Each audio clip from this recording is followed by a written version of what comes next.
So we definitely need to start every board meeting with, well, The band. I think you need a theme song.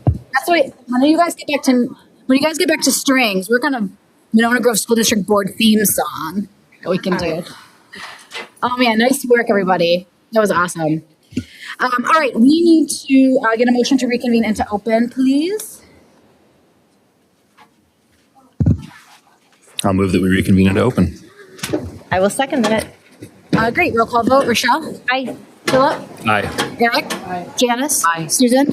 Peter? Aye. Elizabeth? Aye. Ayes have it. Motion carries. We are in open session. Oh, I thought they were coming back. They're coming back, right? The children? Yeah. Yeah. Hey, Trev. Thank you. All right, while the youth are getting ready, we're going to make a change to the order of business here and move item 8, Celebration of Excellence, to now so that we can talk a little bit more about Strings Fest that's coming up. Come on in, friends. Come on in, hang out. Come chat with us about strings. Is it me? Should I go? You all are amazing. So amazing. Let's give them a round of applause.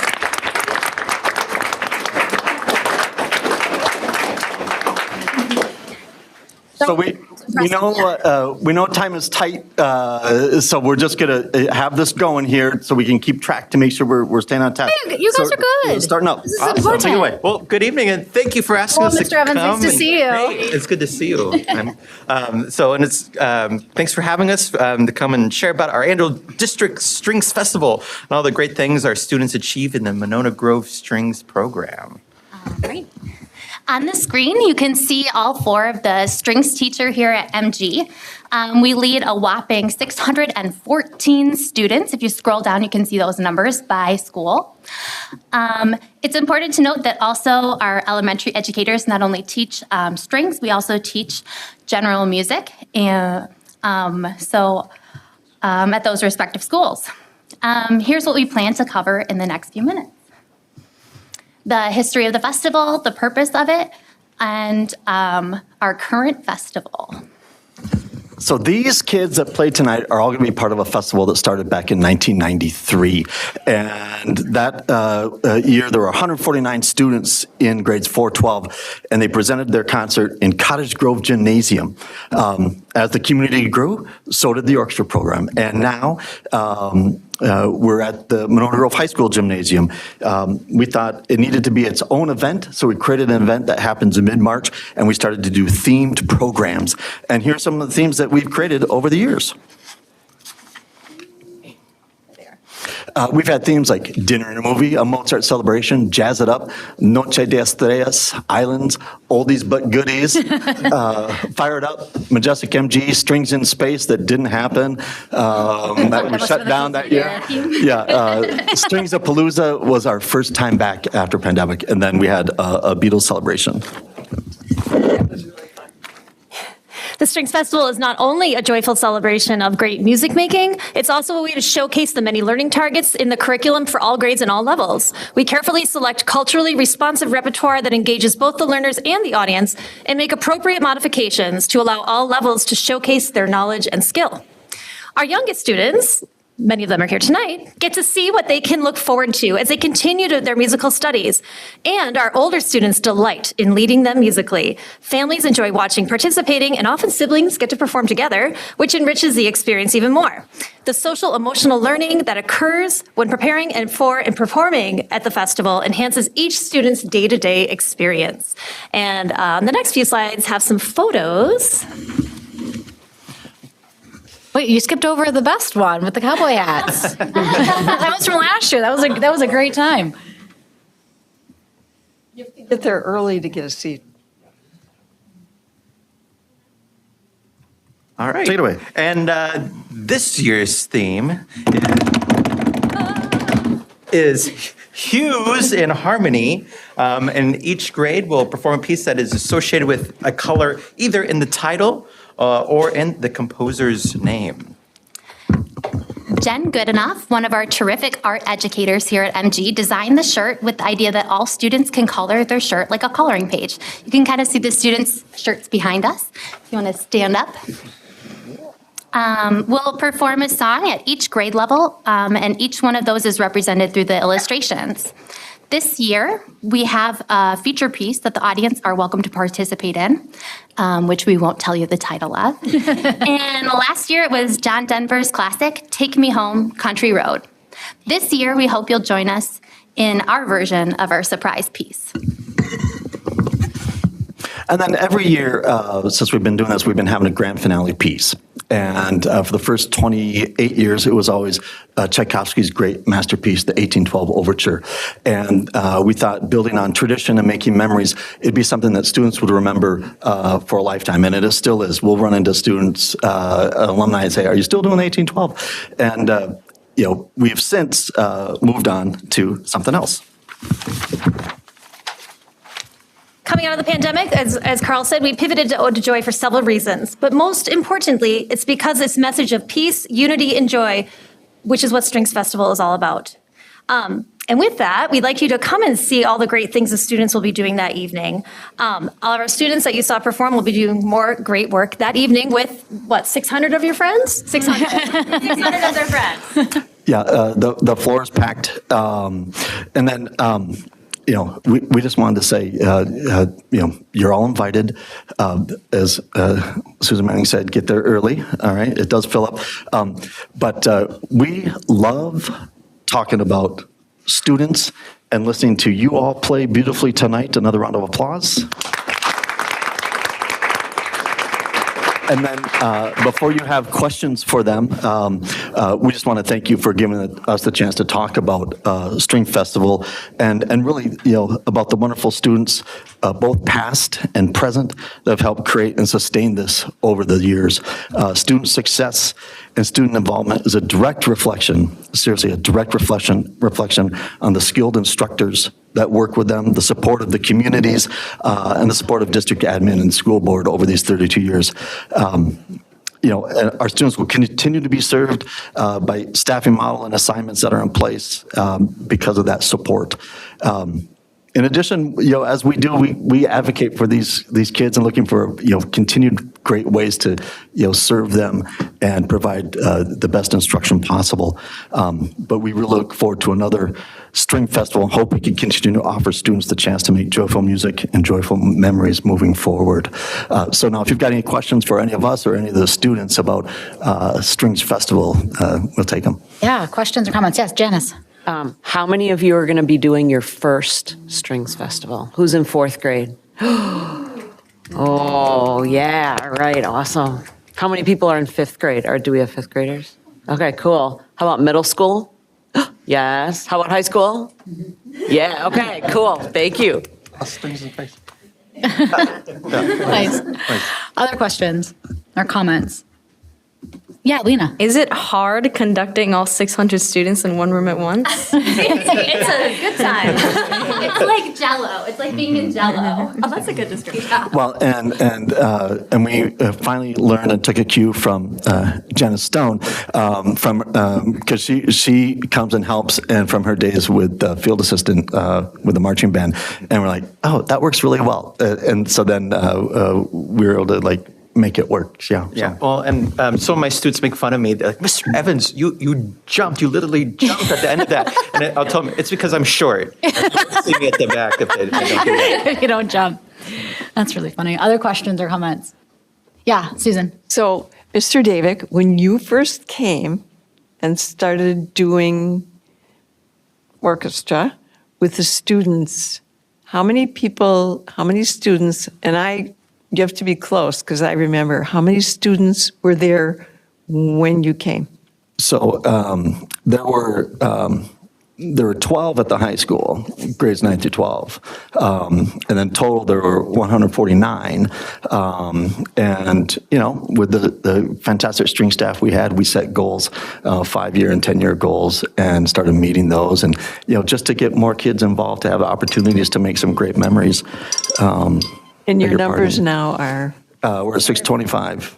You have one of the highest participants in orchestra in this Yeah. area. Yeah, well, and that's a credit to all these kids right here that want to get together and make beautiful music together, and to these people and a great staff and support, like I said, through communities and admin. So thank you. And I'd like to add to that, actually, I had an observation this week, and it went great, but when I met with the person observing me, he mentioned that was something you really enjoyed seeing is, it's a place where kids who maybe don't excel as well in other classes, it's a place for them to excel and feel like they can, be a part of something and do really well. So.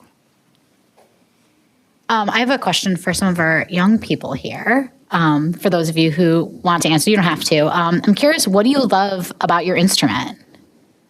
What about it makes you happy? Yeah. I like when I can learn new things, and then like when everything comes together, because it feels really good. Yeah, it feels nice like when it's like there. And how many years have you been playing for? Since I was 7. Nice. Great. Yeah, friend. Well, I like the sound of it. Sometimes like the music, the sound, and like with Hassan, like I love the sound that you make. Yeah, it feels like so good to have that sound in there. And you're a violin player, right? And is this your viola? I'm sorry. And I don't get them twisted because they are different. I know it. And is this your first year? Yeah. Awesome. That's a big instrument to like. So it's the bigger one, right? The viola is the bigger one. Yeah, in the back. It's really short, and it's a really short and easy way of homework. It's a really short and easy way of homework. I don't have to take a long time doing one thing just so I can do this. Yeah, that's. I love that. And now we know that he practices at home. Yeah. I like how low and like mellow mine is, and how like when I'm sitting on the stool that sometimes I sit on, because like bass it's harder to like stand up. Yeah, it's giant. Angle it. I like how tall it is, like how tall I am, so I can see everyone in the audience. Oh yeah, because you've got that like nice bird's eye view from the back. Great. Anyone else? Yeah. I really enjoy the beautiful symphony and of wonderful sounds that are united, because a single instrument sounds great. Multiple instruments sounds amazing. But an entire orchestra, especially led by our wonderful conductors, sounds gorgeous. Yeah. He is not paid to say that. Very well said. Amazing. I just want to say, on behalf of the board, thank you for all the great work that you do, bringing music education to our youth and our young people. Last year was the first year that I got to experience String Fest, and I didn't know what to expect, and I walked in, and I remember, I still tell people to this day, I'm like, it is this like mind-blowing experience of so many young people getting together, just playing music and experiencing joy, and it was one of my like favorite core memories in this district. So I'm really looking forward to Monday's performance, and thank you again for everything that you do. Thank you.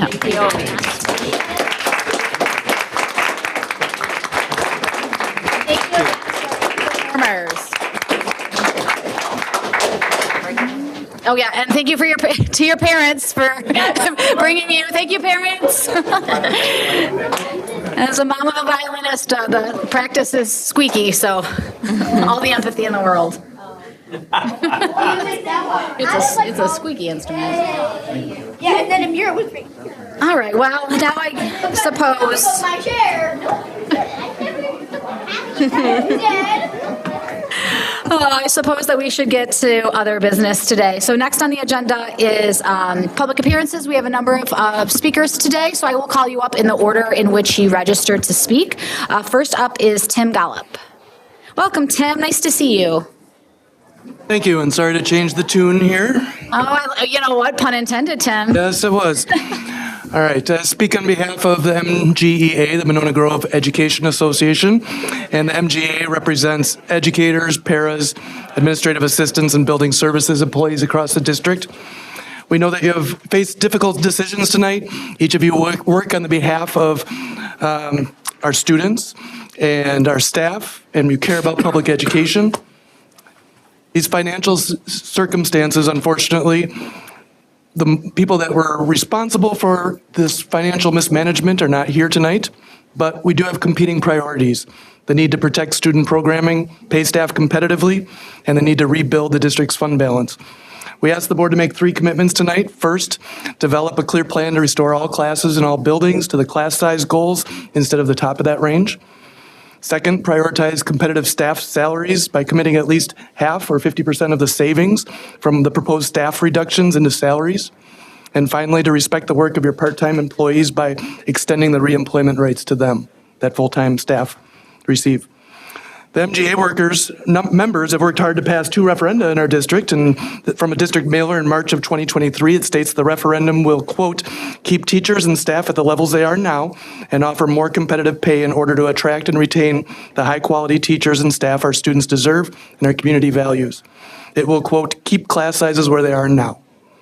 Instead, the proposal before you eliminates 21.7 certified staff bargaining unit positions. Roughly 20 FTE cuts are reflected on the documents before you, along with 19 overloads eliminated.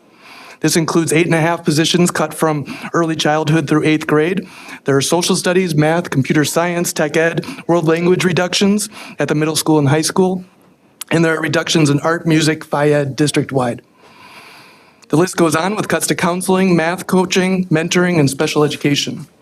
On top of that, consider the district's referendum promise of competitive pay. Among neighboring comparable districts, our veteran educators are now the lowest paid. Our starting and mid-career teachers now earn less than the median pay in those same districts. Our support staff fare no better, with many of these employees not making a living wage. Again, we're asking for 3 things. First, develop a clear plan and timeline to restore all the classes to the class size goals. Second, ensure competitive staff salaries by committing at least half the savings from the staff reductions towards competitive salaries. And third, finally, extend reemployment rights to the 2 part-time post-probationary staff who are losing their positions. This costs the district nothing, but it provides equitable rights and respect to those part-time employees. We want to emphasize that 2 full-time and 2 part-time post-probationary educators are losing their jobs. While we can't go back and correct the financial mismanagement of our past, tonight we can move forward by committing to reinvest in your staff, your students, and extend reemployment rights to those part-time teachers. Thank you. Thank you, Tim.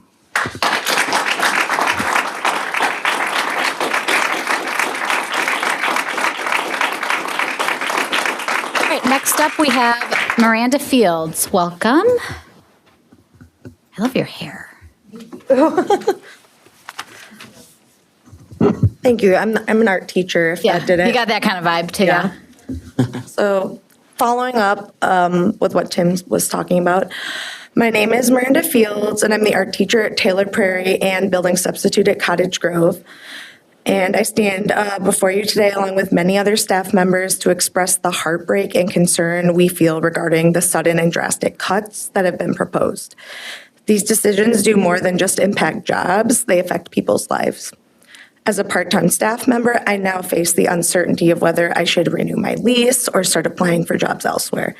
The lack of clarity around the district's decision, especially regarding seniority and certification for part-time staff, has left many of us in a position where we are being asked to leave without any consideration for the time and dedication we've given to this district.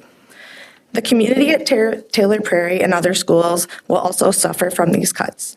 Our staff has worked tirelessly to create an inclusive, engaging, and enriching experience for our students.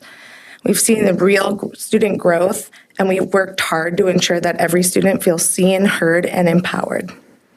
The relationships that we've built with students are meaningful and supportive, and relationships will be disrupted by these cuts. I'm deeply committed to my career, as are many of my colleagues, and I ask that you reconsider these decisions and recognize what the district stands to lose by cutting part-time staff who are fully invested in their work and their students. Thank you.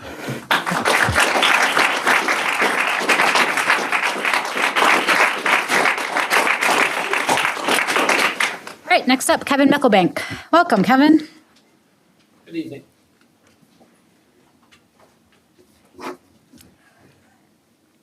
Thanks for the opportunity to speak. I want to reassure you, you will not need the timer this evening, for those that know me.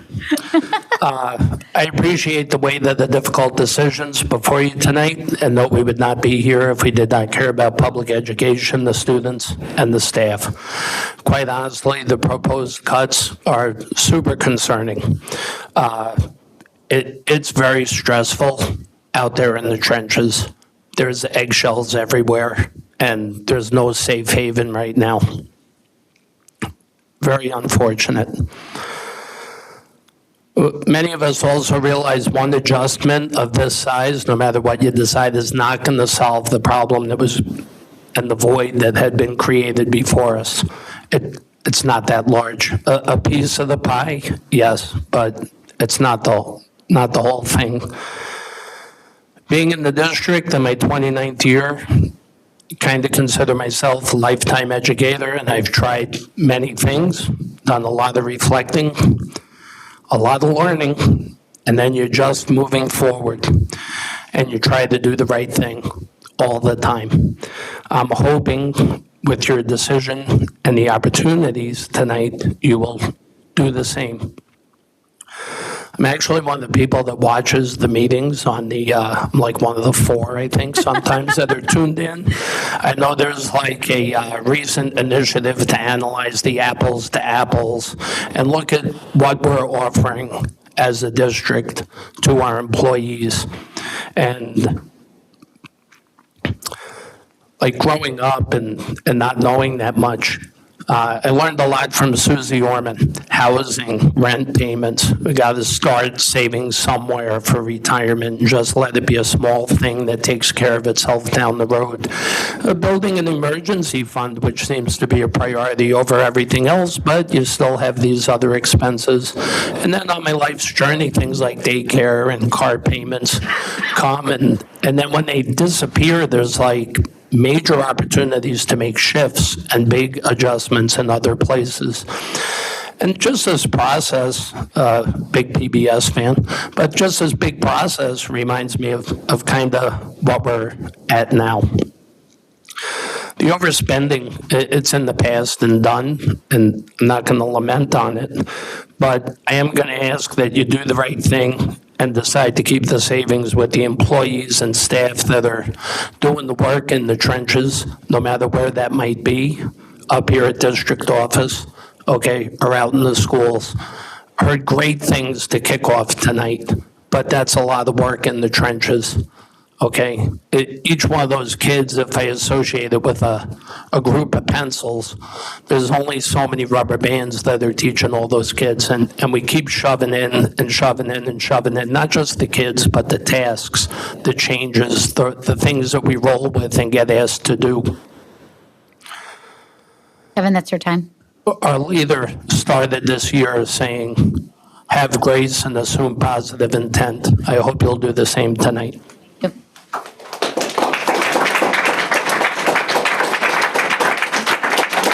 right, last up tonight is Katie Moreau.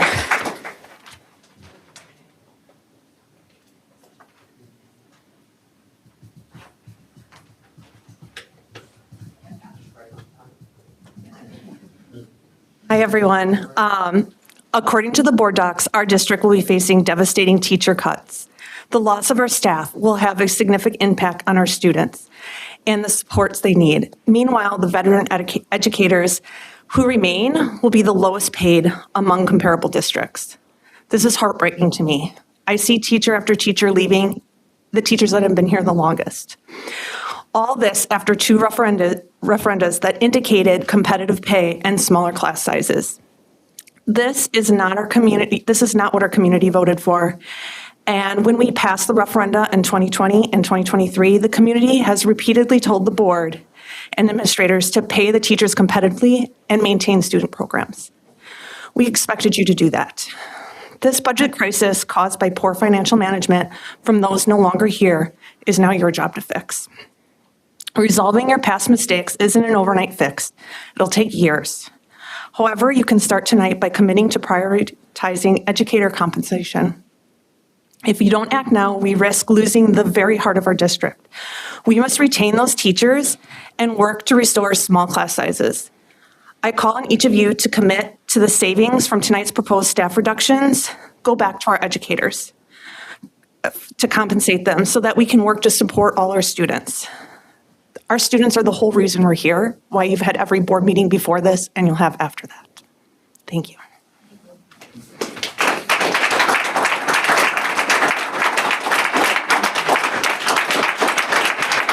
All right, that concludes public appearances today. Moving on to the consent agenda. Can I get a motion, please? Excuse me, I move approval of the consent agenda as presented. I'll second that. Great. Voice vote. All those in favor say aye. Aye. Aye. All those opposed? Ayes have it. Motion carries. Consent agenda is approved. All right, moving on to Lena for our student board report. Yes. Well, to continue the orchestra success that we heard earlier, yesterday, all the music students of Monona Grove, well, I shouldn't say all, but everyone participated in the district level solo and ensemble festival, which was held right here at the high school. So students were able to show off their hard work. Many of these people have been working on their pieces for months, weeks, upwards of a few months, really, and they're able to perform for a judge in an intimate setting. So vocal, band, and orchestra students were given time in class to perfect their pieces, but the festival also encouraged students who study individually to compete. And so students were able to play it in front of a judge, and they received feedback and scores. This is on a scale of 7 to 1, counterintuitively, 1 being the one with the least criticism to say. And so the best and lowest scoring students will advance to the state level festival, which is in April. Last weekend, tickets for the Monona Grove Spring Musical went on sale to the public. So the cast has been working very hard, learning their choreography, songs, lines, etc., and cannot wait to share their progress. Last Tuesday was also the crew's first day, and so the important people who work behind the scenes and really make it all happen were able to see what's happening on stage and see the story really start to take shape. And so tickets can be found on the GoFan page for Monona Grove. 19 DECA members represented Monona Grove at the Wisconsin DECA State Conference, which was at the end of last month. So our students competed with over 1,600 students from all around Wisconsin, and these are people who had won at their district competition. So competition was pretty stiff. However, 12 of our members took home medals, and 8 of us qualified for the international competition, which is in Orlando in April. That's very exciting, and additionally, 2 chapter officers were elected to represent Wisconsin DECA on a state and national level by serving on the 7-member Wisconsin DECA state officer team. Who was one of those 2 students, Lena? I was, in fact, one of those students. Congratulations. Thank you. Congratulations, Lena. That's a big accomplishment. Had to slide that little plug in there. Yeah, I mean. But yeah, support Wisconsin DECA. Okay. Girls Who Code is a new club at the high school, which really serves to empower girls in STEM and encourage students, even younger students, to follow their interests. So the high school students recently visited the middle school classrooms at GDS, that was at Granite Ridge, speaking to interested coders and making bracelets inspired by the binary language. And so last week, the high schoolers helped conduct the middle school chapter's very first meeting, and hopefully inspiring more girls to follow their dreams in coding. So the Club Letters of Love, which makes cards for students with various children with various illnesses, partnered with DECA today for a joint meeting after school. And earlier in the month, the club collaborated with MG Coalition to write cards for the students and staff at Abundant Life so that students could participate during lunch and meeting times. And these cards will be delivered later this month. 4 Asian Club members presented a panel at the EPS Education for Every Generation conference last week. These 4 students had the opportunity to share how their backgrounds and experiences as minorities have shaped their journeys through art. So, beginning the second semester with the help of our student and family specialist, UW-Madison students have been coming to the high school throughout the semester to tutor high schoolers in all areas of math. And so these students join us in our math resource rooms and give guidance. 89 members of the junior class were inducted into the National Honor Society, or NHS, last week. NHS is a prestigious organization that recognizes and encourages academic excellence, leadership, service, and character among high school students. And so throughout the year, these juniors will be encouraged to lead and serve in their community and will be recognized for their achievement at graduation. It was a very busy week for the juniors who also took the school-sponsored ACT yesterday. Yes, I was one of them. It was grueling. Hopefully, we showed off our preparation efforts during the 3-hour test, while the rest of the school did enjoy a day off. And these scores will be released approximately 2 weeks from today. So moving on to sports, the powerlifting team had great success, sending 2 competitors to the state meet, which was in Appleton last weekend. And we did have a competitor place 2nd and a competitor take 5th. Monona Grove boys basketball faced Fort Atkinson last week in the Division II regional semifinals. Our 7-seeded team did upset the 2-seeded Blackhawks and advanced to play 3rd-seeded Elkhorn in the regional championships playoffs, where the Silver Eagles did win by 1 point, adding a 7th win to their last 8 games. Quite a streak. And after a well-fought sectional win at Watertown, the girls' gymnastics team qualified for state for the first time in 44 years of Monona Grove history. So these girls headed to Wisconsin Rapids on Friday with a police escort down Monona Drive, as is tradition. After 2 days of team and individual competition, the team received a 4th place individual beam medal, an individual 8th place, as well as an all-team 2nd place to end their season. Thank you for listening. Thanks, Lena. Questions for Lena at all? What's your role in the musical? I am playing Ariel, the rebellious preacher's daughter who has a bit of a bad streak and gets involved with, she falls in love with the Chicago transplant who comes to their small town in Ohio and who returns the town to dancing. I've never practiced that. Oh, boy.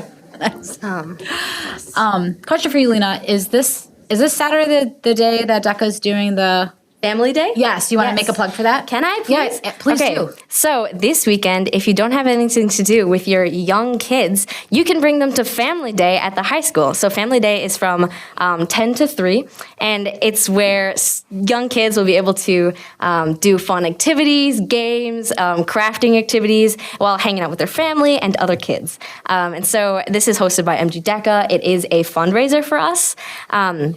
But it is a really fun time, and we have all kinds of crafts and preparations that we've been working on. So if you don't have anything to do, there will be a raffle. There will be a bounce house, if that appeals to any of your kids. So yeah, it's expected to be a really fun time. So consider coming. Awesome. Thanks, Lena. All right. Anything else for Lena? All right. Great update, as always. All right. We have a policy update, first reading. So Kristen's going to join us. This is a policy that went to the FNO for a revision and is here for the first reading. And Peter? I was just going to comment. This came from FNO because it's a purely financial policy. It's essentially just a pro forma change that's changing the amounts on our federal grant and procurement policy. And the FNO committee recommended it to the board for approval. Kristen, do you have anything you wanted to add?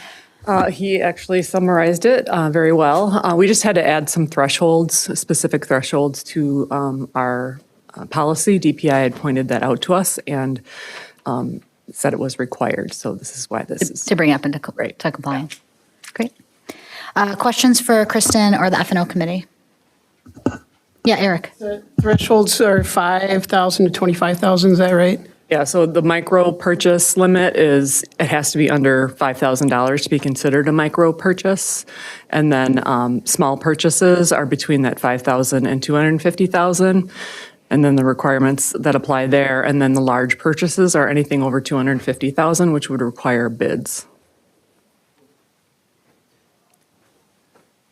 Other questions? Yeah. Oh, sorry, go ahead, Peter. I was just saying each of those has sort of different requirements for level of verification. Any other questions? Okay, great job. Thank you. All right, moving on to action items. First one is the 2025-2026 Certified Staffing Plan, and I believe Tanya, you're kicking us off here. Tish, is that a wireless mouth? Can I have it? Otherwise, I'll be making you go back and forth.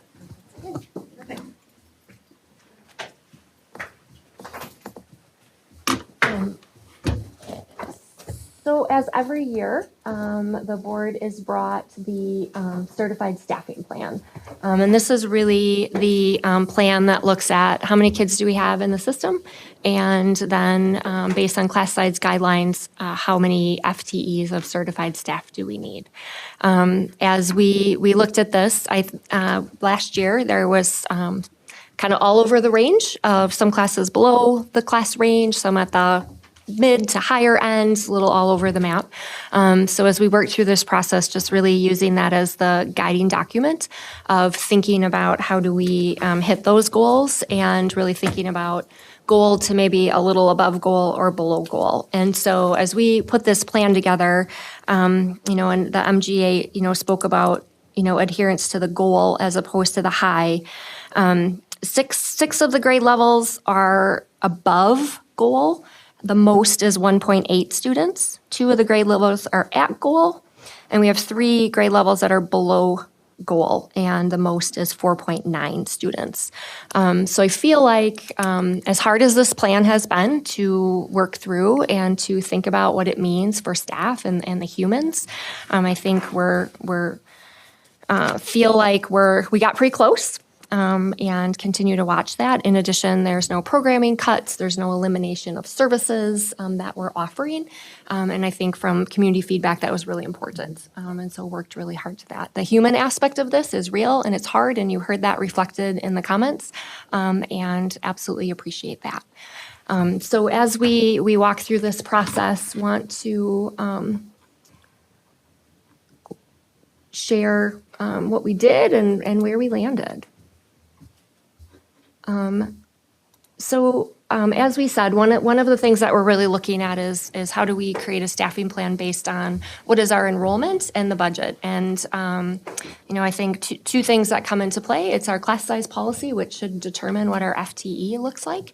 And then we also have a fund balance policy that says we need to have 15% or more in our fund balance. And, this has been a difficult road. Remind people that we had to take an emergency $7 million loan because we didn't have enough money in our fund balance and to be able to cover payroll on October 2nd. And so here nor there about the background of that, but very serious and really thinking about we have to make sure we have a fund balance so that we can pay people. So really looking at our flat or semi-declining enrollment and not any time projection of an increase in funds, balancing that with our 2 policies and really trying to focus on attrition as our primary driver for reductions in force. And so retirements, resignations, any of those type of things to try to make that impact as minimal as possible. We have, as part of that staffing plan, and just want to name it, we did do some restructuring in the boardroom for the district office. We want to bring, or will be bringing student services and curriculum instruction together.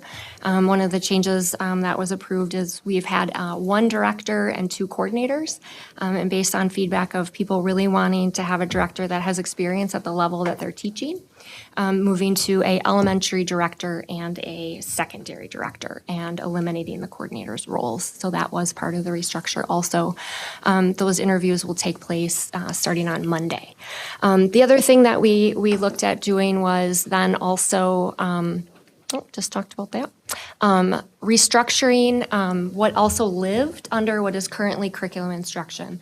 Over the years, and I think this happens when someone's in a district a long time, you kind of keep moving departments into that department. And so one of the things that we really wanted to do is take some of the things out of curriculum instruction, so curriculum instruction can focus on that area. And so did retitle one of the roles to a strategy officer, and really looking at combining transportation, technology, registrar, all those areas into what was formerly known as the communication department. So that was a change also as we think about how do we become an office that supports schools. And so you can see that there, what that looks like.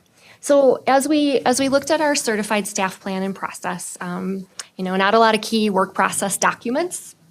We're here. So really trying to put together what does that key work process look like so it's transparent, it's clear, and people know every year what to expect and what that looks like. So in order to align our board with board class sizes and goals, we went through and just looked at what is our projected enrollment.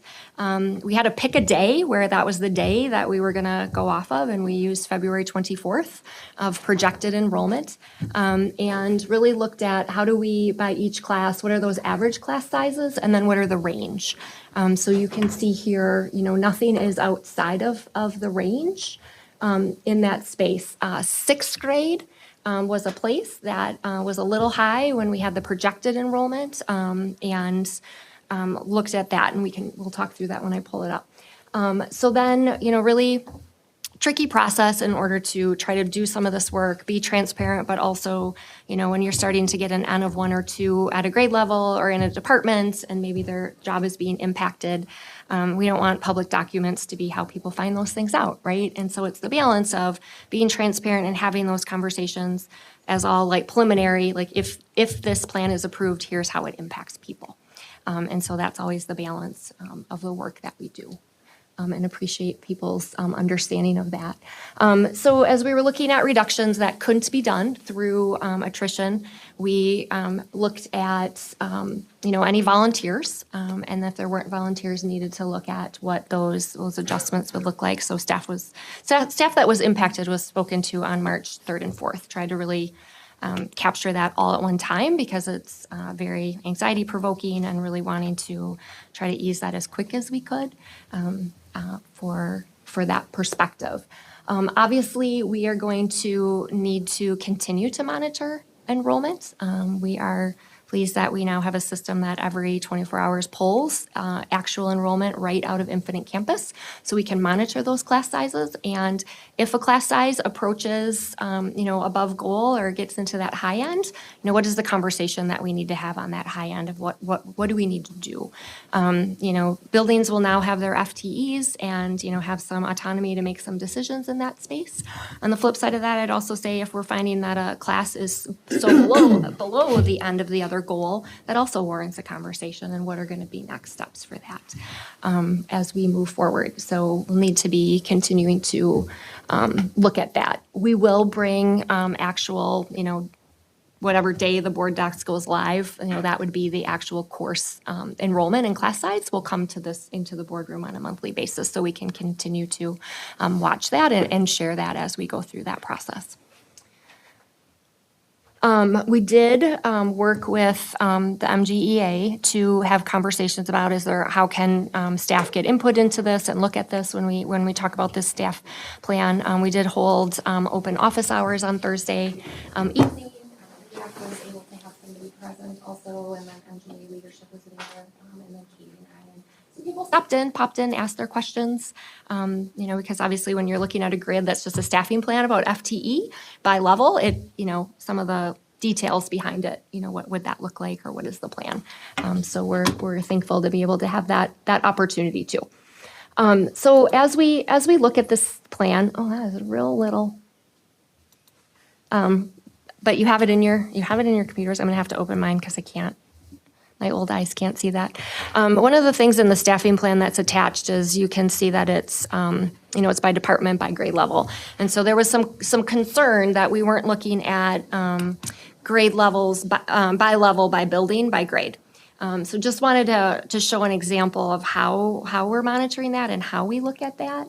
And so you can see broke out by every school, what was the projected enrollment, what is the actual enrollment, and then on the side, what is the class range, what is the range, and where are we at with that. So that's how these decisions were made. It was looked at case by case by case. And as you look at that, there was on the day that we we did it, projected enrollment at sixth grade at, I think that's on the next page. Projected enrollment was looking at, it's Winnequa. Yeah, it's right There it is. It's the last one. This one. Yeah, right there. So if you look at, this is a perfect example, right? So sixth grade was projected at 26.4, but on the day we made these decisions, their actual enrollment is 24.8. And so, and their range is between 18 and 26. So they're kind of right a little high, a little like at goal-ish. And so, those are areas. So that's a really good example of how we continue to watch this. I think the other thing to note is in 4K through fifth grade, how many sections you have then drives your specials, right? So drives your music, your art, and your PE. And so obviously if you have less sections, you have less need for some of those other FTEs. So there's that correlation that happens.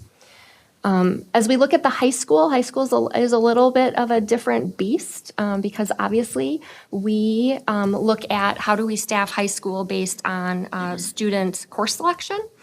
So there was a real fast turnaround between when did course selection end, how did we put that into play.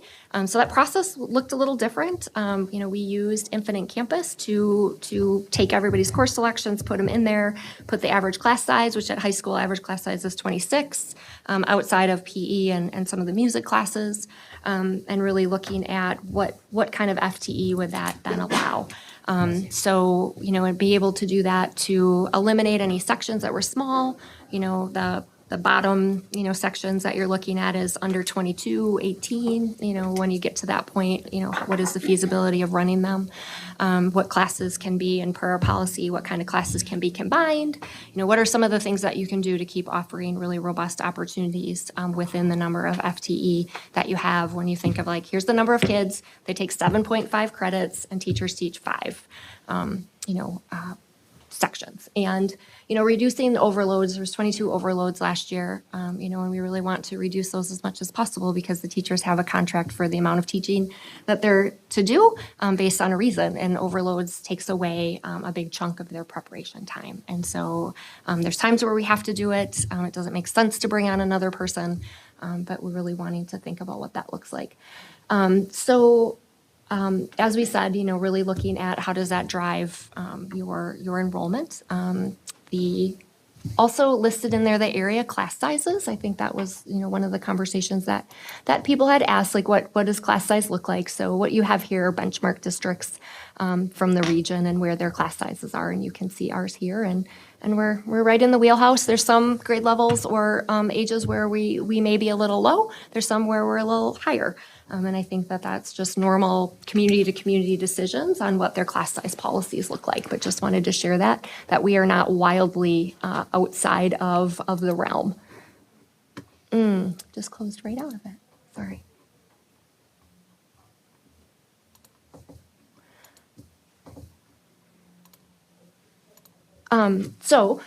As we talked about, tried to do as much of this through attrition as possible, so not replacing, resignations or retirements. So you can see here how that broke out. We did have 2 non-certified staff. That was our coordinators in curriculum instruction, so that's that line. And then you can see the 1-year contracts, which don't have any rights to continuing contracts, so not renewing, not offering them another contract. And then part-time contracts, which per our handbook and our contracts doesn't give them reoccurring recall rights or continuing contracts. And then as far as a reduction in force, which we define as, we have an employee that is entitled to a contract for next year and we do not have work for them. And that was, it was 3 people. 1 volunteered to go to a part-time job. That's why it's 2.3 or 5. And then 2 other employees that were through the workforce reduction process.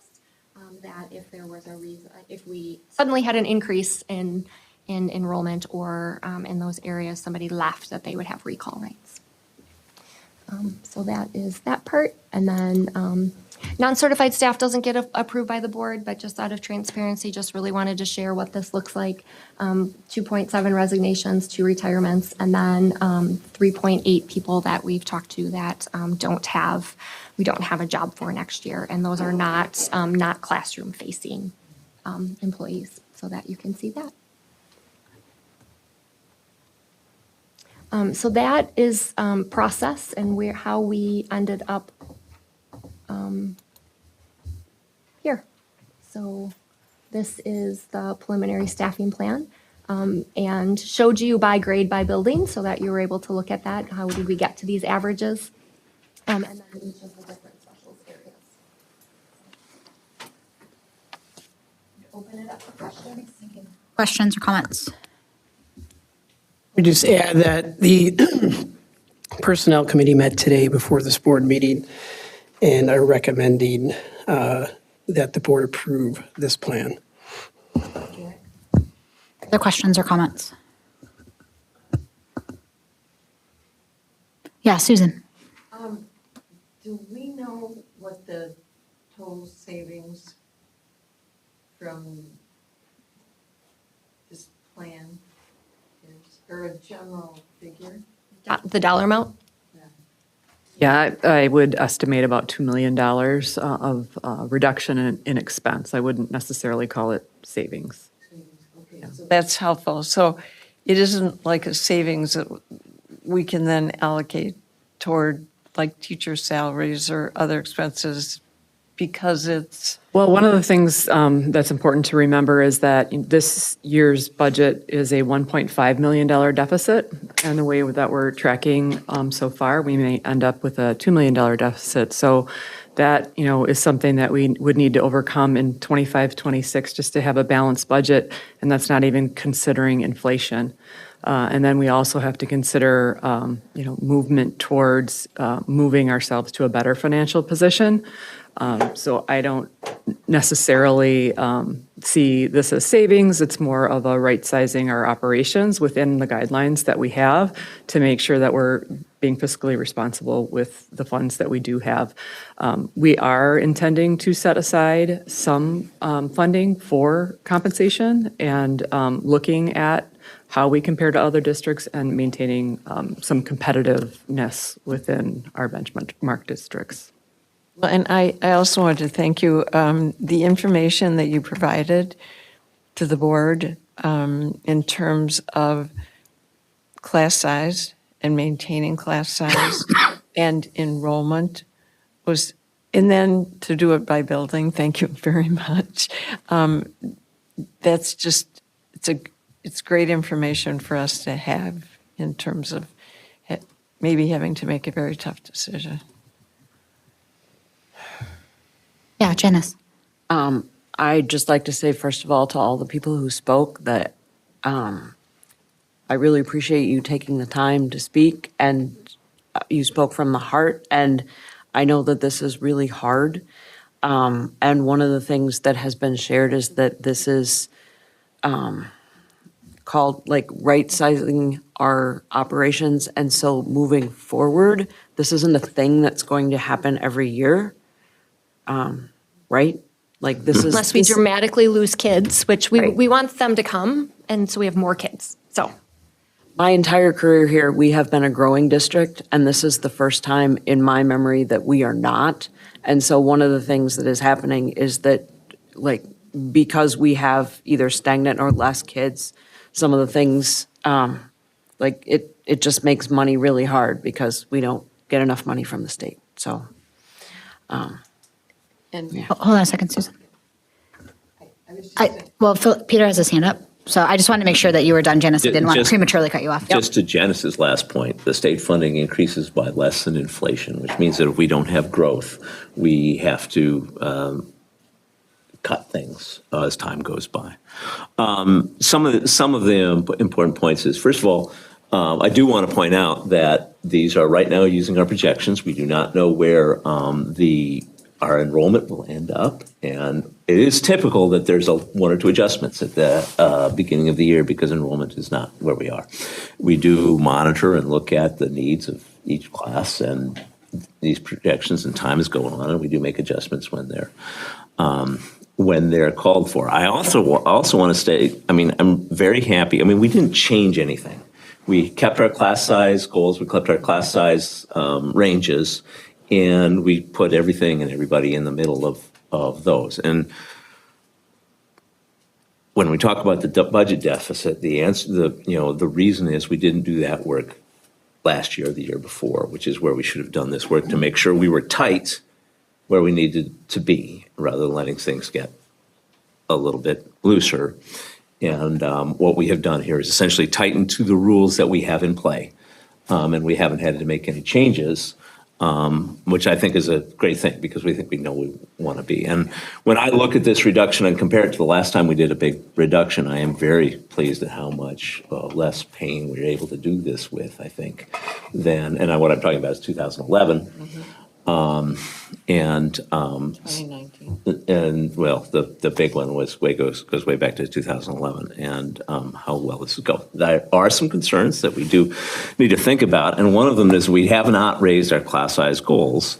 Our class sizes are probably average a little bigger because we weren't as tight as we had been in the past. I don't think, when I look at the numbers, we actually come pretty close to our goal on average, and I think that what we want to do is, as a way of looking at our ratios, or student staff ratios, I think looking at that class size goal and keeping in the difference essentially from the class size goal across the district, because it might be a good thing to sort of monitor and look at. I know that there's concern that, we're ignoring the goal and keeping up for the, going for the higher end of the range. And I don't think that's true. There will always, none of the classes sizes will ever be right at goal, or rarely will they be at goal, because of the granularity. We have 4 classes or 5 classes or 6 classes, and you have to divide the number of students you have by that. You can never actually get right at the goal. So some will be larger, some will be lower. But what we want to do is make sure that we maintain a stable relationship between our goals and our class sizes. Unless we as a board or we as a community decide we want to change that, and I don't think we're any place that we want to do that. This long-term discussion of where we want to be with salaries relative to our comparables is something that I think the board has to address over the long term, and we're not in a place to make a statement about where it is, where we want to be. We have to look at what's realistic and what we can do and how we can get there and what other things we would have to change to do that. F&O has been looking at some sort of metric relative to their scorecard, and it's been a little hard to settle on one. I think what has to happen is it has to come up to the board for a longer discussion, a little strategic planning discussion, and how we get to where we want to be with salaries over the next several years. Agree. Susan? I would just add to particularly what Janice and Peter have talked about. I spent the day at the Capitol today with the WSB Day at the Capitol, and the morning was spent with legislators speaking to us, and then we met with them. And basically, our legislators who are covering Monona and Cottage Grove are working in every way possible to help get funding for the education of our students, because it makes no sense that we are by law required to educate these students, and yet they don't fund that piece. So it was a tough day to be up there, but it's very encouraging to know that we have people we've elected from our districts that we were meeting with today that are very supportive of our district. I want to see Rochelle and Philip, you haven't had an opportunity to say anything yet. You don't have to. I just want to make sure that this side of the table has the opportunity to speak before we recall over here.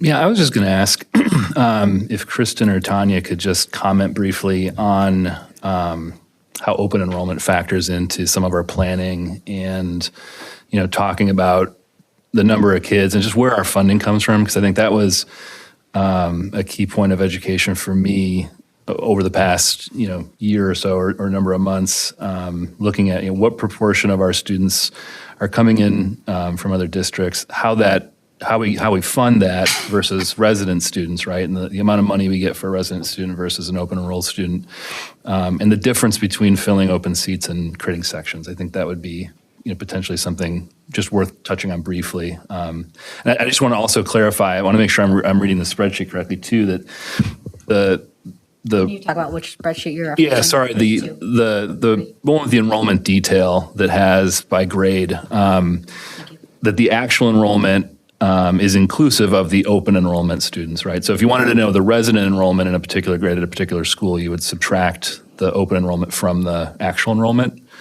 As an example, sixth grade at Glacial Drumlin has 248 total students. 34 of those are open enrolled, so resident students would be 248 minus 34. And the reason I thought it'd be good to just touch on this briefly is just I think it's an important point to understand that we can't fill our schools up with open enrollment students as much as we may like to, because we don't get funded the same way that we do from resident students, and that the trend line is really about resident students, not all students. Yeah, I think Kristen can talk to the logistics of that, but I think it's if you look at Taylor Prairie 4K, 20 kids are open enrolled. That's over a section. So we're filling whole sections with students that are open enrolled. And Kristen can talk a little bit about the impact of that financially. Yeah, and so the enrollment projection did include our current open enrollment students and moving them a grade level forward, and then filling empty seats based on our class size guidelines. And so that's why you'll see at 4K, 0 open enrollment seats for 4K, because we don't have those seats. But in terms of funding, open enrollment, in 24-25, the amount is about $8,900 a student. We get a little bit more funding for special education students. And the amount that we get on our revenue limit, our amount per pupil is over $13,000. So there is a significant spread between the funding of resident students versus open enrollment students. And that's why, as a strategy, open enrollment can help fill open seats rather than, full sections. And so moving forward, that's how we're, projecting and identifying future open enrollment seats will be just fill seats that are open in those grade levels. And this was the snapshot on February 26th, right? When we pulled this, and that's where, we keep updating and looking at it, where those things change. So. For some of these areas where we're maybe losing a section, and so we're going to have a few more kids per classroom, how much play do the principals have to try to create the best circumstances for a few more bodies in a classroom? I think that's a great question. I think, buildings know kind of their cohort of kids. And if they have, room to make some of those adjustments, that's within their purview as a team. But those things also sometimes have to happen across the districts. So if you look at Winnequa right now up here, their kindergarten is really low, as opposed to their fifth grade is a little higher. It's within the range, but so if that plays out, that's a conversation about, does one grade level go down a section to add that teacher to that space, right? So, the FTE, once it gets set, that's the FTE we have to work with. There may be some flexibility that people have to exercise based on enrollment, actual enrollment. Now, Or student needs. Student needs, yep. The beautiful thing would be if we just got new kids and they all went up that way. And so, before July 1st would be great for the hiring season, but we'll take it whenever. And that's where that comes in. Peter. I was just going to comment about the open enrollment. We do have to take open enrollment students up to what we use our goal to determine how many open enrollment students that we take. The state law requires us to take them. One of the things that's happened over the years that I have observed is now we have a lot more concern about the cost of open enrollment students. And that has changed. And our policy towards open enrollment students has been changing over the last couple of years. And part of it is that because the cost of the students on average, we don't discriminate, but the cost on average has increased, and that makes us have to approach this decision a little bit differently. We also have the problem that you could have like spaces, the space in classrooms at the elementary level, and it's only adding a few students to each class, but when you bring the students together at the middle school, suddenly there's enough of those students that you end up, it's equivalent to a new section, which is an additional cost. So, and we may have been required to take those students at the elementary level because we had the space. So it's a difficult problem to have to manage, unfortunately. Yeah, in 6th, 7th, and 8th grade, open enrollment makes up more than because average class size right now is 24.8, and you can see we're in the 30s. And in the elementary, because they're split across multiple schools, that doesn't happen. You bring them together and suddenly you have more kids than you anticipated, and it makes up a class. So, and that point, it's adding to our cost. It's not a net pot. If we put 2 kids in a classroom to get up to our goal, then that adds to our bottom line. If we add a class for 20 kids, then it subtracts from our bottom line. And that's the difference between $13,000 and $8,900. I just want to add that I really appreciate it that we've been getting that information from Tanya and Kristen, because we were always told that take as many as you can, take the numbers, and to really be able to see the documentation that makes it clear that that's not necessarily true. And you need to think more seriously and critically about those additions. That's been very, very helpful to have that information presented to the board.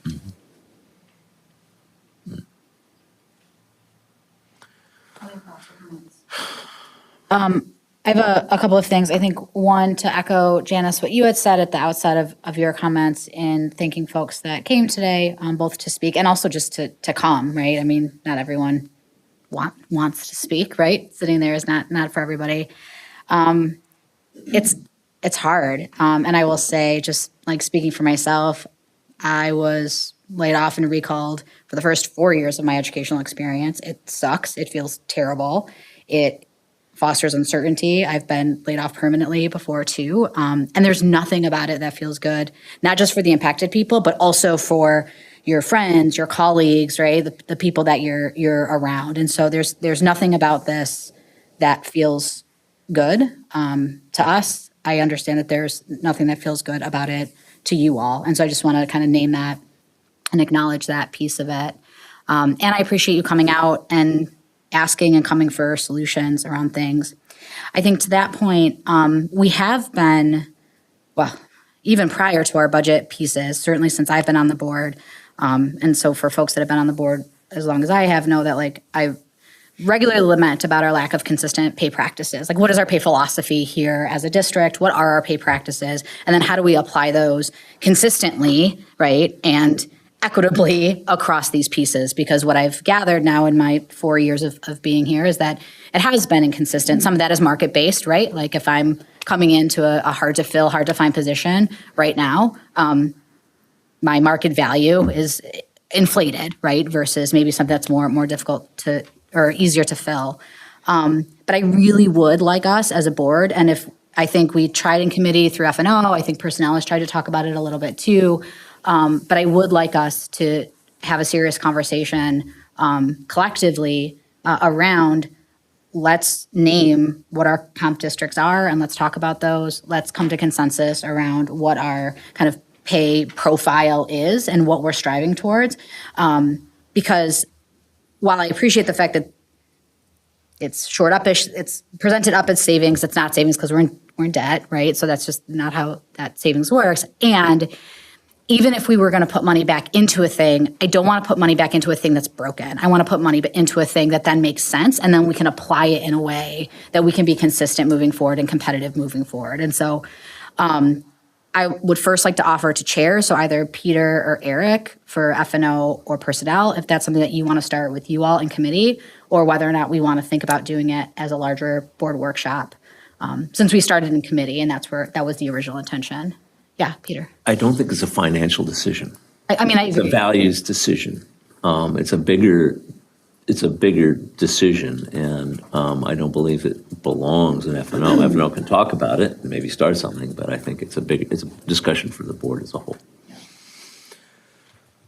Eric, do you have thoughts on that? I mean, I have thoughts, but I think that should be something, after the reorg that Yeah. is determined, not now. Okay.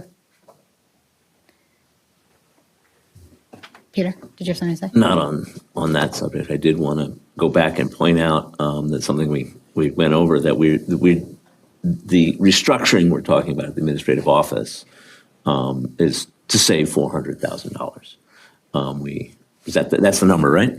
Approximately 400,000. It's actually over 500,000. Over when you five. consider non-certified. Okay. And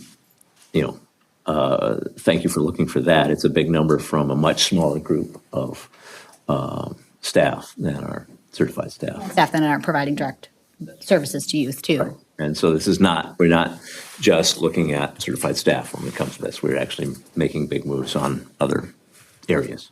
Okay.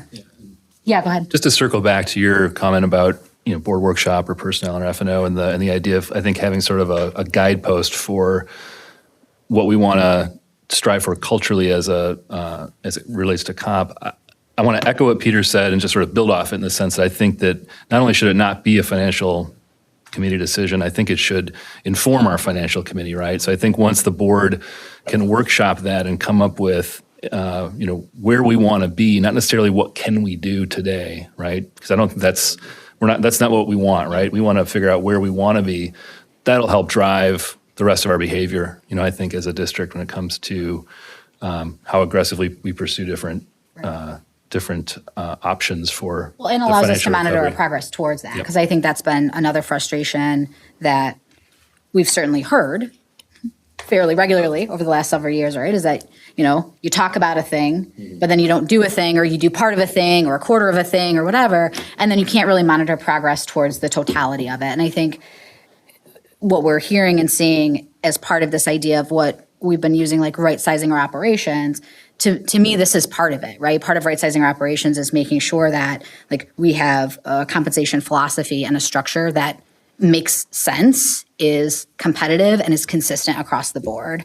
And so I think this is what we're doing today in terms of staffing plan is one part of that. I think what we do in curriculum instruction is another part of that as we think about right-sizing operations. I think consistency around hiring practice and pay practices is another part of that. So I can work, obviously we can discuss this some more, but I can work directly with you, Tanya, and see whether or not or when we can get something scheduled for at least a preliminary conversation. I'd like to have a first conversation prior to reorg, although I appreciate your point, Eric, around decision-making with new board. I think we should have a goal for the goal, right? I mean- so that we don't just keep talking about it. Yeah. I think we should think about by the end of summer, or something that's sensible to. No, I mean, to me, it's like before the beginning of next school year, we need to have a well-articulated.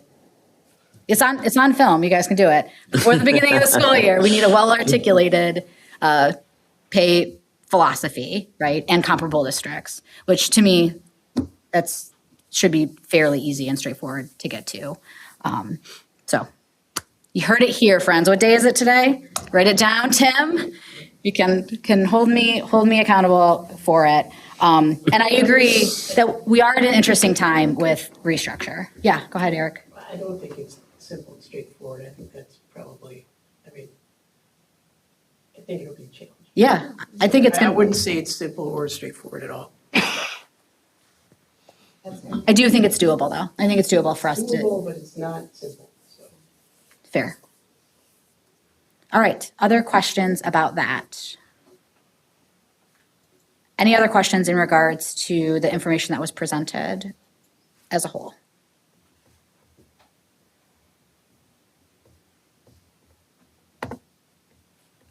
All right, I think we're still waiting for a motion. I'd move to approve the 2025-2026 certified staffing plan as presented.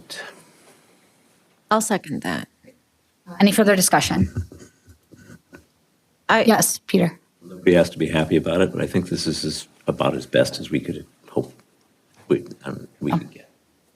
Rochelle. And I just wanted to back what you had said, and same thing with what you just said too. It's always unfortunate when you're going to a job and you don't know what the future looks like, and I'm so sorry that people have had to go through that. And for those who are not going to be with us next year, I'm very sorry that we couldn't keep everybody, because I appreciate your commitment and time that people have put into our district. So I'm sorry, but also thank you for your services. And I think this is us in the right direction, sizing right for the students we have. Other discussion or comments? Yes, Susan. I'd just like to also ditto what Michelle said. I know we feel very badly about having to.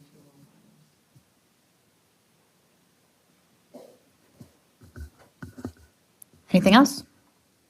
All right, hearing none, let's take a roll call vote for this. Rochelle? Aye. Philip? Aye. Eric? Aye. Janice? Susan? Peter? Aye. Elizabeth? Aye. Ayes have it, motion carries. Next up, preliminary notice of non-renewal/separation agreement and release. I don't think you're ready to go yet. I don't know that we have anything to act on. Oh, we have no, never mind. So That was on okay, your- bye, Kristen. All right, next up, the Title IX policy. No. No, you skipped over the non-renewal. No, we don't have any Act on it. non-renewals. There's nothing to act on. Of course. Thank you. Are you drilling a hole into the floor? Got a ringer on. Yeah, so the next action item is the Title IX policy, and there's a really long write-up about why this is back when we just passed it, but essentially the 2024 regulations were determined to be null and void. So in essence, the courts ruled that you basically act like it never happened. So there wasn't a need to go back through policy. What we really needed to do is get this one off our books and go back to the previous one. They both were on our books because it depended on when an infraction happened, which policy you used. So we never had gotten it off, but we just needed to take out the part that talks about if it happened before this date or after that date. So per regulation, we're going back to that.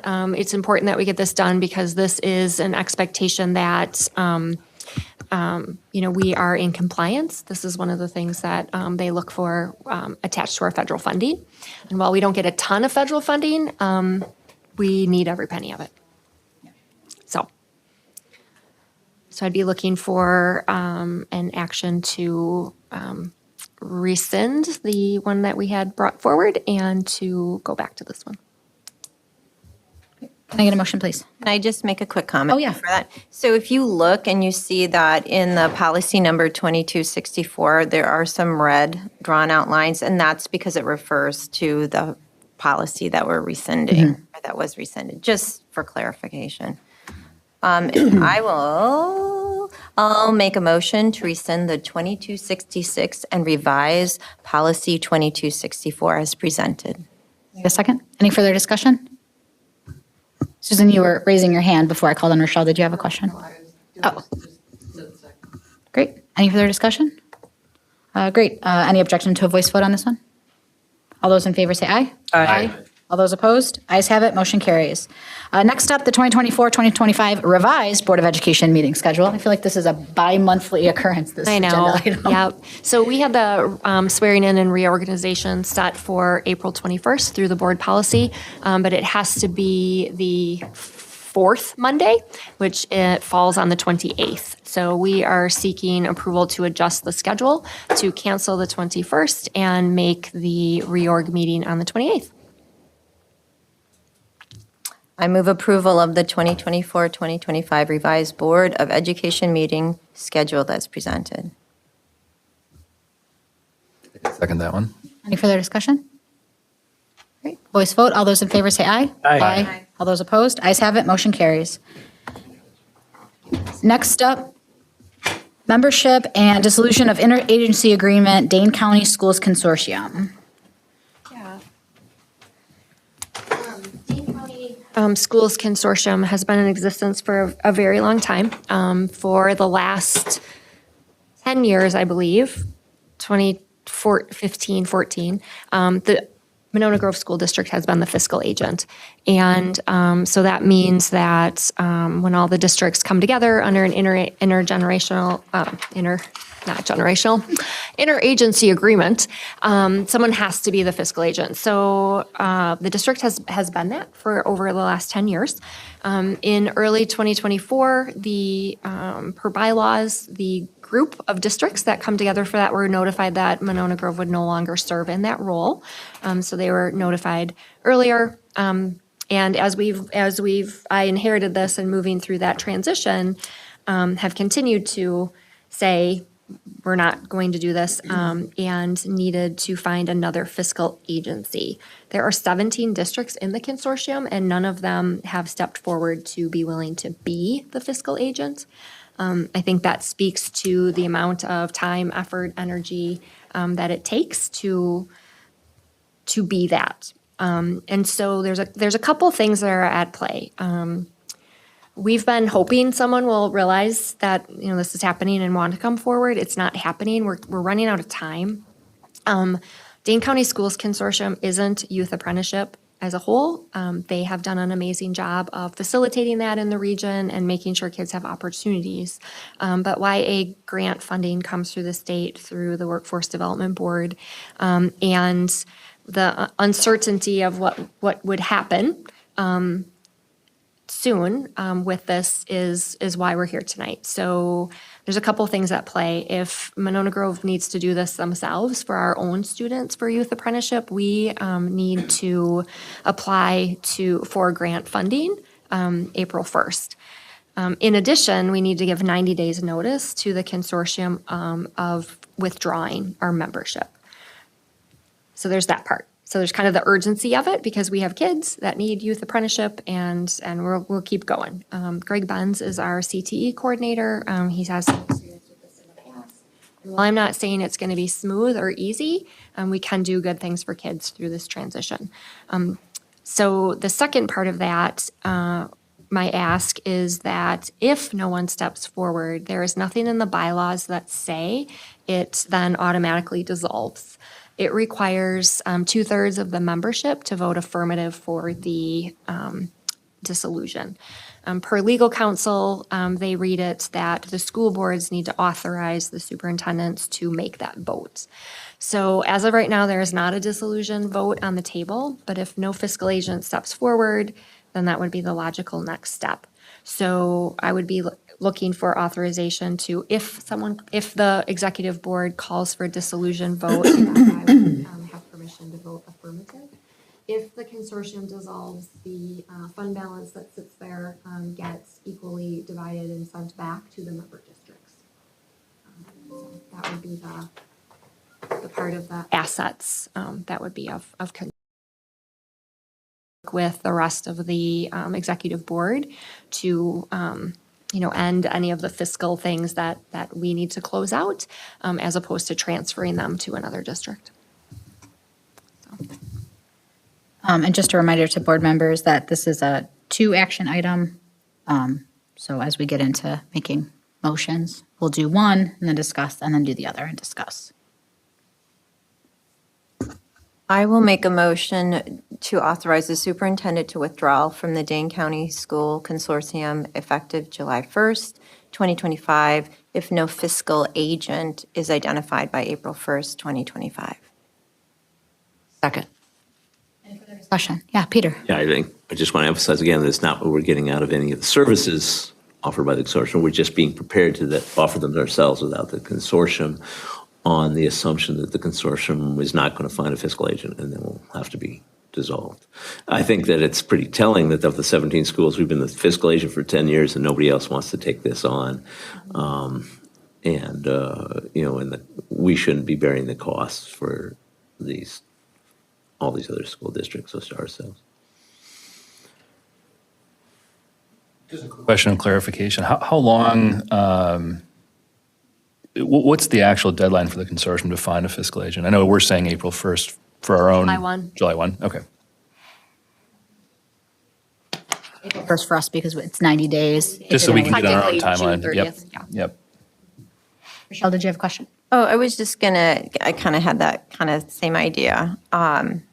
Yeah, and this way we're covering all of our assets students that would either be way. with the rest of the executive board to, with the rest of the Wow. assets that would be Just a little rewind on what happened With the 5 rest minutes of ago, the, just in case you all that have would been be hanging with okay. us. Instant replay. Yeah. with What the really rest wanted of the to get that executive back. board. Somebody Love my voice on just- tape, right? Any other questions or discussion?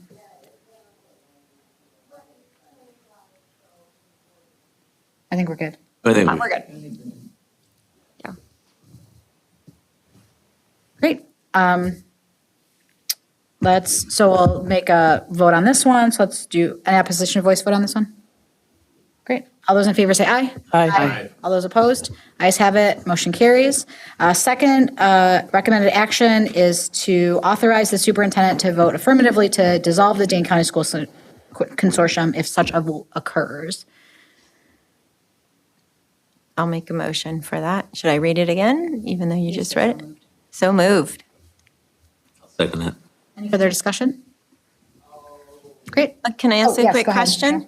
Okay, so if this occurs, we will know then at that meeting, or what's the time frame that we'll know if it gets voted on to dissolve? Yeah, I would notify you. I'd put that either in my weekly email or to bring it back into the boardroom as an update if that vote gets called and I need to cast on behalf of Monona Grove. Any further questions or discussion? Great. Voice vote. All those in favor say aye. Aye. All those opposed?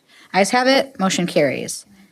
Yes, go ahead. And I just want to just say that, the employees that we've had that have worked, through the consortium, they're employed by the consortium, but they're through our payroll and things, and just thanking them for what they've done for kids over these last years. And this has been a rough kind of transition, and just grateful for just the focus on children and youth apprenticeship and making sure that we have good opportunities for that, and know that they'll do a good job of transitioning this to wherever it lands, so that students have good opportunities. So just grateful to them. All right, next up is informational item for those that have some updates. We'll start with Philip with WASB. Do you have any updates there? Yeah, so I was our delegate for the WASB Delegate Assembly. I did not attend because there was inclement weather that day, and it would not have been a good decision to drive to Milwaukee to attend the assembly. However, I did check to see how the vote went. All of the resolutions, with the exception of two, passed. The two resolutions that did not pass were 2504, which was the decoupling of public and private school funding, and 2508, which was the accountability and school report card standards. So those are the only two that did not pass at the assembly. Everything else did pass. Questions at all for Philip? All right, moving on to F&O. Do you have any additional updates, Peter? Yeah, my battery just died, so I don't, but I'm going to bring it up here, so why don't we skip ahead? Sure. Well, maybe it's, We can always point you to next meeting too, so. yeah, well, no, I do want to, give me a minute to Yep, no get my problem. We'll notes skip back over to up. you. Eric? Well, we met today, and our next two meetings are the 16th of April and the 7th of May for personnel. A policy, Susan? Yes, the Policy Committee met Thursday, March 6th, 2025. The committee discussed as requested from the Chair of Finance and Operations Committee whether board committee meetings should be recorded and posted, since the policy is silent on the subject. A variety of opinions were brought forward, just to kind of mention a few of the things that were discussed, that a recording there was a statement made that a recording may change the open discussion.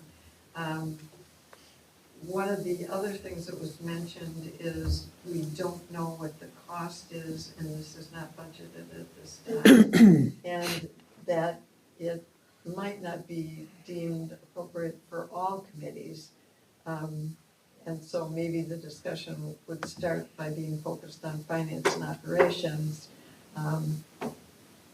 The committees that it might not be as appropriate for personnel and policy. And there was some agreement in the group that this should be a board decision. Finance and operations for policy on committee 0155 will bring forward policy 6325 based on DPI changes, which has already been done this evening. And due to a court ruling relating to Title IX, making that null and void, administration brought forward 2266 on 2264 changes, and that was brought to the board for first read this evening. Great, thank you, Susan. And while you're up, Susan, MGEA is next. They canceled their meeting. Oh. They did not meet this one. All right. Peter, are you ready? Yeah, the F&O meeting took place last one on the 26th of February. First thing we did was review the 2023-24 audit of the district financials. We had a good discussion about that. There are some findings in the audit, and we will bring that forward after we've had an opportunity to look at the findings and look at the response of the district and sort of verify that we believe that the steps have been taken to address the findings.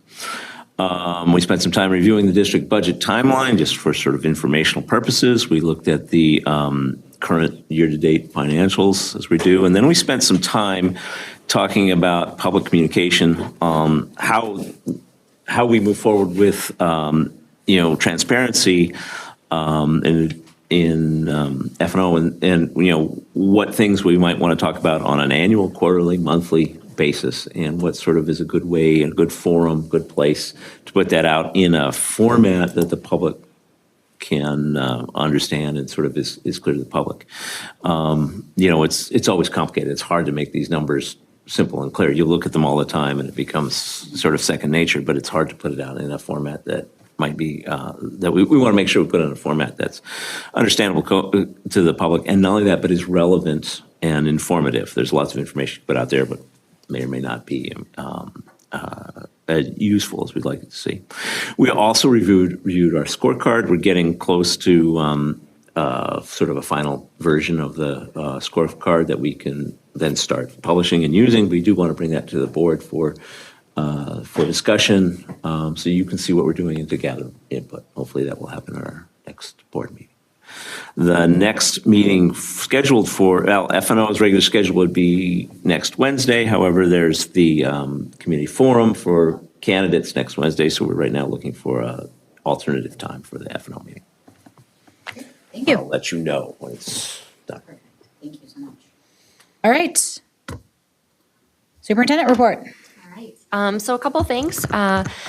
Penny Meikle, yep. Yes, announced her retirement after almost 25 years in the Taylor Prairie office. Penny's last day will be July 7th, 2025. In addition, Julie Rosh has also announced her retirement after 27 years in the district. She worked at Nichols School, Winnequa, Cottage Grove School, and now Granite Ridge as she's finishing her career. And her last day will be June 20th, 2025. So we are grateful for the combined over 50 years of service that the two of them have brought to the district, and we wish them a wonderful retirement. They've both been excellent historians for me as I've entered into the district. I can pretty much ask them anything, and they know that timeline. So I'm super grateful for them, but also just wish them, well as they move forward. Also just want to take a moment to just express some deep appreciation for the entire organization as you approved the staffing plan tonight. Obviously, that was a lot of hard work and a lot of anguish, and I think to everyone's sentiment up here, not easy for anyone, particularly the people that were directly impacted. And so grateful for the feedback that MGEA leadership has given us in that, and then, also guidance from WEAC. And while we might not always agree, just appreciate the conversation and always that open dialogue. As we move forward, we will need to go back and just do an after-action review, I think, of our process, because I think there were things that went well, and I think there were things that were really bumpy that we can do better. And then after the school year starts and we know what this feels like, also revisiting it at that time. So look forward to continuing to partner with them to figure out how do we manage some of these things well. Lastly, my greatest joy at work has been continuing to get into all of the 4K through 5th grade classrooms and reading with the kids. And the best part is when they have questions for me, and it's pretty great. Most of them are really curious about, not that I'm the principal's bosses, because that's their first thing, but who my bosses are. And they're really, really perplexed by 7 bosses. So that was pretty amazing. And which grade was this? Well, 3rd through 5th is mostly has the best questions. And 5th grade are very concerned about what has changed in the mac and cheese and why did I do that? Why did you I was like, specifically? I said, I think we're going to have to bring Miss Maggie in to have a conversation. So, yeah, her and I have a date with a bunch of 5th graders to talk about the mac and cheese.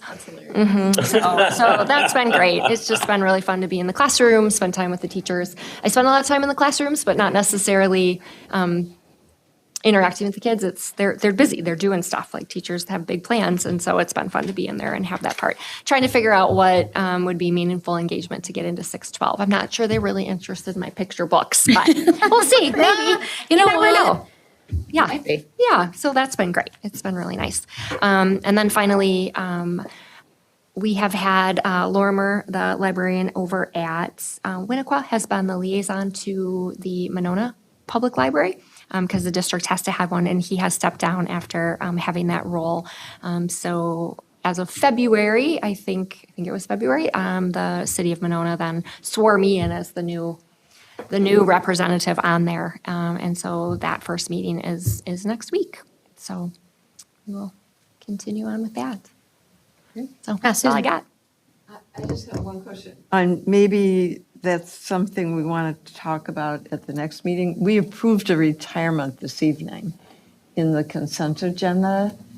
That, again, is another one that it's going to be very, very sad to have this person retire. I just wonder if you wanted to mention that, or.